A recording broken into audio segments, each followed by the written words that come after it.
बिस्मिल्लाहिर्रहमानिर्रहीम। अस्सलाम वालेकुम। आज की क्लास में हमने law of conservation of momentum के बारे में पढ़ना है। Law of conservation of momentum को समझने से पहले हम समझ लेते हैं कि आइसोलेटेड सिस्टम क्या होता है। देखिए, ये एक ऐसा सिस्टम जिसके ऊपर कोई भी एक्सटर्नल फोर्स एक्ट ना कर रही हो उसको हम आइसोलेटेड सिस्टम कहते हैं। अगर हम लिखें कि उसमें जो लगने वाली फोर्स जीरो है तो F is equal to zero होना चाहिए। तीन तरह के आमतौर पर सिस्टम हम स्टडी करते होते हैं। एक होता है ओपन सिस्टम, क्लोज सिस्टम होता है, और आइसोलेटेड सिस्टम होता है। तो एक ऐसे सिस्टम में मैटर, एनर्जी, फोर्सेस वगैरह का किसी किस्म का कोई एक्सचेंज ना हो तो उसको हम आइसोलेटेड बोलते हैं। हाँ, लेकिन जिसके अंदर ये दोनों चीज़ों का एक्सचेंज हो रहा होता है कि उसमें मैटर का भी एक्सचेंज हो रहा है, एनर्जी का भी हो रहा है, तो उसको हम ओपन सिस्टम बोलेंगे। लेकिन जिसके अंदर मैटर एक्सचेंज नहीं हो, सिर्फ एनर्जी का एक्सचेंज हो, तो उसको हम क्लोज सिस्टम बोलेंगे। लेकिन जिसमें दोनों चीज़ें ना हो वो आइसोलेटेड सिस्टम होता है। तो हमने law of conservation of momentum को समझने के लिए जो सिस्टम लेना है वो भी आइसोलेटेड सिस्टम ही लेना है। पहली बात तो याद रखें कि कोई भी सिस्टम 100% आइसोलेटेड नहीं होता, लेकिन किसी भी सिस्टम को आइसोलेटेड बनाया जा सकता है, वो भी किसी हद तक। हम उन सिस्टम को आइसोलेटेड कहते हैं जिनके आपस की जो इंटरेक्शन होती है वो ज्यादा होती है बनिस्बत बाहर के इन्वायरमेंट से। सिस्टम से बाहर के इन्वायरमेंट से उसका इंटरेक्शन कम हो और आपस में ज़्यादा हो, उसको हम आइसोलेटेड सिस्टम कह सकते हैं। देखिए, ये एक आइडियल सिचुएशन है, लेकिन 100% अचीव नहीं कर सकते। इसकी एग्जांपल हम ऐसे ले लेते हैं कि जैसे कि किसी गैस के मॉलिक्यूल्स को हमने एक वेसल के अंदर क्लोज करके रखा हुआ है, तो ये भी इसकी एक अच्छी एग्जाम्पल है। तो अब इस टॉपिक के अंदर जो हम आइसोलेटेड सिस्टम बनाएंगे, इसमें हम बॉल्स लेंगे जो कि आपस में कोलाइड करेंगे। ठीक है जी। तो सबसे पहले हम इसकी स्टेटमेंट की तरफ जाते हैं। Total linear momentum of an isolated system remains constant. Total momentum यानी किसी भी सिस्टम से मुराद यहाँ जिसकी हम बात कर रहे हैं वो आइसोलेटेड सिस्टम है कि एक आइसोलेटेड सिस्टम हमने बना ली है और उस आइसोलेटेड सिस्टम का जो टोटल मोमेंटम होगा ना वो हमेशा कांस्टेंट रहेगा। अब टोटल मोमेंटम कांस्टेंट रहने का मतलब यह है कि उसके मोमेंटम में चेंज नहीं आएगा। अगर हम यहाँ इस केस में जो एग्जांपल लेने लगे, अभी बड़ी डिटेल से समझेंगे, दो बॉल्स लेंगे, उनको आपस में कुलयन करेंगे, तो कुलयन से पहले का उसका मोमेंटम और कुलयन के बाद का मोमेंटम, ये टोटल मोमेंटम जो होगा वो हमेशा कांस्टेंट रहेगा।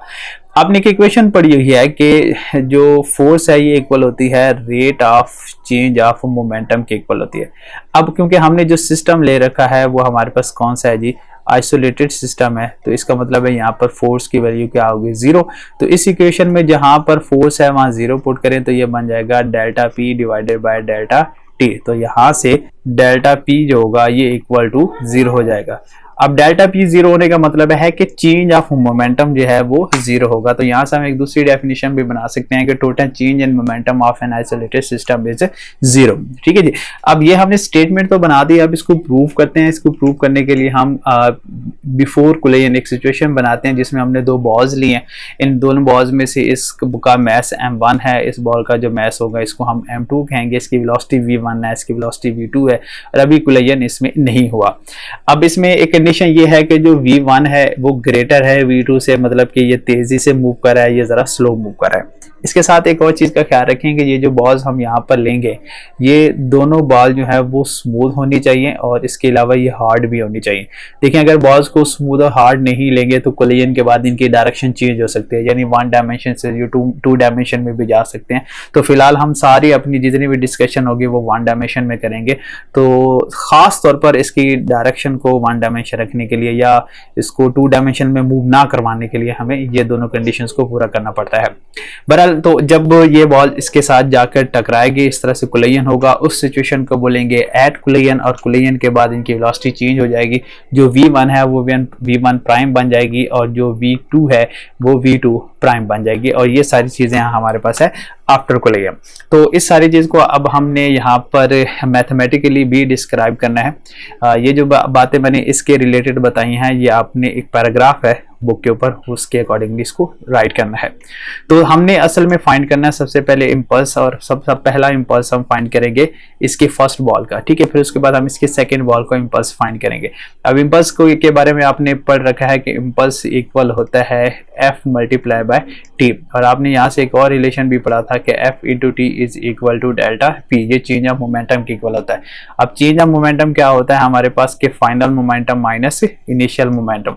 अब फर्स्ट बॉल का मोमेंटम ये है कि ये है जी final momentum of the first ball, और ये है initial momentum of the first ball. तो इसको जब हम मैथमेटिकली लिखेंगे तो ये बन जाएगा F into two is equal to m1v1 prime minus m1v1। तो ये जिसके ऊपर प्राइम लिखा होगा पूरे इस डेरिवेशन के अंदर वो होगी आफ्टर कोलिजन की सिचुएशन, और जिसमें यहाँ पर प्राइम नहीं होगा वो होगी बिफोर कोलिजन की।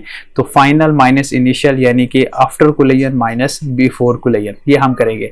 और साथ में ये फोर्स है तो इसके ऊपर मैंने प्राइम लगाया है। इस प्राइम लगाने के मकसद ये है कि हमने एक और फोर्स भी पढ़नी है, उसमें ये उसके ऑपोजिट होंगे। देखिए इसमें यहीं पे मैं आपको समझा देता हूँ।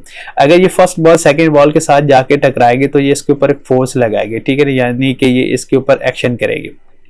अब जब ये फर्स्ट बॉल सेकंड से टकराएगी तो सेकंड भी तो उसके ऊपर फोर्स लगाएगी, वो उसकी रिएक्शन फोर्स होगी। तो एक को हम प्राइम से रिप्रेजेंट करेंगे और एक को विदाउट प्राइम रिप्रेजेंट करेंगे, ठीक है जी। तो ये हमने मोमेंटम निकाला है फर्स्ट बॉल का, ऐसे ही हमने मोमेंटम फाइंड करना है सेकंड बॉल का। तो उसके लिए अगेन फार्मूला हम यही लिखेंगे, जहां पर मैसेज 1 और वेलोसिटी 1 थी वहां पर मैसेज 2 और वेलोसिटी 2 हो जाएगी। सेम फार्मूला हमने यहाँ पर बना रखा है। काम करते हैं, इसको हम कह देते हैं ये इक्वेशन नंबर 1 है और इसको कहते हैं हमारे पास इक्वेशन नंबर 2 है। इस फोर्स के ऊपर प्राइम है, इसके ऊपर प्राइम नहीं है, कि यूं समझ ले कि ये हमारे पास जो फोर्स है ये एक्शन है और ये जो फोर्स होगी ये उसका रिएक्शन होगी जो सेकंड बॉल फर्स्ट बॉल के ऊपर करेगी। दोनों इक्वेशंस को हम ऐड कर देंगे। जब हम ऐड करेंगे तो इनकी लेफ्ट हैंड साइड को हम ऐड कर देंगे, राइट हैंड साइड को भी ऐड कर देंगे, ठीक है जी। लेफ्ट हैंड साइड पर एफ प्राइम इंटू टी और एफ इंटू टी था, इनको ऐड कर दिया। राइट साइड पर ये दो टर्म्स इनको ऐड कर दिए। अब नेक्स्ट टाइम में हम क्या करेंगे, देखें एफ के साथ ये जो टी लिखा हुआ है, टी को हम दोनों में से कॉमन निकाल लेंगे तो इक्वेशन बन जाएगी F prime plus F into T, और बाकी राइट साइड चीज की एज इट इज रहेगी, जस्ट हमने यहाँ से ब्रैकेट को रिमूव किया। ओके जी। अब नेक्स्ट हमने देखना है कि according to Newton third law, ये हमने अभी पढ़ा है कि अगर ये फर्स्ट बॉल इसके ऊपर एक्शन करेगी तो सेकंड बॉल इसके ऊपर रिएक्शन करेगी, जो कि मैग्नीट्यूड में क्या होंगे, सेम होंगे, जबकि डायरेक्शन में ऑपोजिट होंगे। तो हम कहेंगे कि F prime is equal to minus F के इक्वल होगा। तो इसी ऊपर वाली इक्वेशन में जहां पर एफ लिखा होता उसकी जगह पर हम माइनस एफ प्राइम लिख देंगे, ठीक है जी। तो बाकी राइट साइड पर इक्वेशन में कोई चीज नहीं आएगा, ये एज इट इज रहेगी। अब हमने क्या करना है, इसको जब सॉल्व करेंगे तो देखें F prime minus F prime करेंगे तो आंसर 0 हो जाएगा और साथ में m1v1 एज इट इज आएगा। नेक्स्ट टाइम में जितनी भी ये माइनस वाली टर्म है, जैसे एक माइनस वाली टर्म ये हमारे पास और एक ये है, इन दोनों को हम इक्वेशन की दूसरी साइड पर लेकर जाएंगे। जब ये दूसरी साइड पर जाएगा तो उस वक्त हमारे पास इक्वेशन बन जाएगी m1v1 plus m2v2 is equal to m1v1 prime plus m2v2 prime. तो लेफ्ट साइड पर अगर हम देखें तो हमारे पास ये मोमेंटम ऑफ फर्स्ट बॉल है, ये मोमेंटम ऑफ सेकंड बॉल है, ठीक हो गया जी। प्राइम नहीं है तो ये कहेगा बिफोर कोलिजन, और इस राइट साइड पर देखें तो यहाँ पर लिखा हुआ है कि मोमेंटम ऑफ फर्स्ट बॉल, ये मोमेंटम ऑफ सेकंड बॉल, लेकिन इसमें देखें तो प्राइम आ रहा है तो इसको आफ्टर कोलिजन कहेंगे। तो यहाँ हम इसकी ये वाली जो साइड है इसको हम क्या बोल सकते हैं कि टोटल मोमेंटम बिफोर कोलिजन ये इक्वल है किसके भाई, यहाँ से हम देखेंगे कि टोटल मोमेंटम आफ्टर कोलिजन। तो हमने इस पूरी डेरिवेशन से ये देखा है कि टोटल मोमेंटम जो है बिफोर कोलिजन और आफ्टर कोलिजन ये दोनों क्या आ रहे हैं, इक्वल आ रहे हैं। अगर दोनों मोमेंटम इक्वल हैं तो इसका मतलब है कि हमारे पास जो मोमेंटम है वो क्या हो गया जी, कांस्टेंट होगा। याद रखिएगा ये मोमेंटम होगा टोटल, या फिर हम कह सकते हैं कि इस टोटल मोमेंटम के अंदर जो चेंज आएगा वो किसके इक्वल होगा, 0 के इक्वल होगा। तो ये था हमारे पास law of conservation of linear momentum. इसी के रिलेटेड हम यहाँ पर एक छोटा सा प्रॉब्लम भी सॉल्व कर लेते हैं ताकि जो हमने फार्मूला बनाया उसके प्रैक्टिस हो जाए। यहाँ पर ये बताया गया कि दो स्फेरिकल बॉल्स हैं जिनके जो मैसेज है हमारे पास ये है 2 kg का है, ठीक है जी, और एक जो दूसरा है वो 3 kg का है, ठीक है जी। Are moving toward each other, ये दोनों एक दूसरे की तरफ जा रहे हैं इस तरह से। तो इसकी वेलोसिटी v1 है तो इसकी वेलोसिटी माइनस v2 होगी, क्योंकि इस डायरेक्शन एक दूसरे के बिल्कुल ऑपोजिट है। अब क्या वेलोसिटी है दोनों की, ये लिखा हुआ है 6 मीटर पर सेकेंड, यानी इस 2 kg वाली की जो वेलोसिटी है वो है 6 metre per second and 4 metre per second respectively, ठीक हो गया जी। तो ये दोनों के वेलोसिटीज भी बन गई। देखिए मैस भी है, वेलोसिटी भी है, दोनों को मल्टीप्लाई करेंगे तो इसका मतलब अभी दोनों के पास मोमेंटम मौजूद है।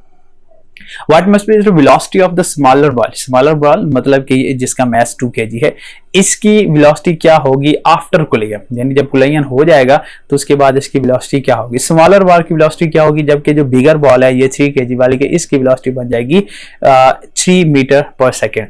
तो जैसे यहाँ हम लिख सकते हैं कि m1 is equal to 2 kg हमारे पास, ठीक है जी, और जबकि m2 की बात करें तो ये है 3 kg, ठीक है जी।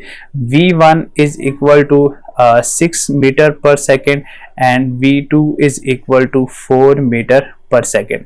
अब यही से v1 प्राइम क्या होगा ये हमने मालूम करना है, जबकि v2 प्राइम हमारे पास 3 मीटर पर सेकेंड है। तो अगेन फार्मूला हम वही लगाएंगे, law of conservation of momentum, जो कि किसके इक्वल है m1 v1 plus m2 v2, ये इक्वल है m1 v1 prime plus m2 v2 prime. अब वैल्यूज लगाते हैं, m1 हमारे पास कितना है 2, v1 की वैल्यू कितनी होगी 6 प्लस अगेन m2 हो गया 3, इसका जो मैस है, और v2 क्या है वेलोसिटी इसकी 4 मीटर पर सेकेंड, लेकिन फिलहाल मैं इसको -4 लिखूंगा। मैंने अभी आपको बताया v2 को माइनस लेंगे, दोनों के डायरेक्शन ऑपोजिट होने की वजह से। अगेन मैसेज पर कोई फर्क नहीं पड़ेगा, वो सेम रहेगा। v1 प्राइम को हमने कैलकुलेट करना है और इसका मैस हो गया 3, और आफ्टर कोलिजन v2 हमारे पास ये भी 3 के इक्वल आता है। ठीक है जी, दोनों को सॉल्व करें जी, यहाँ पर आंसर आएगा, इधर ही कर देते हैं कि ये 12 - 12 is equal to 2vi prime plus 9। अच्छा, यहाँ पर अरे प्लस नहीं होगा, इस जगह पर हम लिखेंगे माइनस, तो इस जगह पर भी आ जाएगा माइनस। ठीक हो गया जी, क्यों माइनस लिखेंगे अभी आपको बताया, डायरेक्शन की ऑपोजिट होगी। तो नेक्स्ट हम इसमें लेफ्ट साइड पर देखें तो 0 ही आ जाता है। 0 is equal to 2vi prime minus 9, 9 के दूसरी तरफ लेके जाएंगे प्लस हो जाएगा, 2vi prime is equal to 9 and vi prime is equal to 4.5 metre per second. तो देखें जी, वो वाली वेलोसिटी जो कि बिफोर कोलिजन कितनी थी 6 metre per second, after collision वही वेलोसिटी कितनी बन जाएगी 4.5 मीटर पर सेकेंड। ठीक है जी, तो ये था हमारे पास complete topic law of conservation of momentum, plus हमने इसी के रिलेटेड एक प्रॉब्लम को भी सॉल्व किया है। आपसे मुलाकात होगी इंशाल्लाह नेक्स्ट लेक्चर में, तब तक के लिए अल्लाह हाफिज।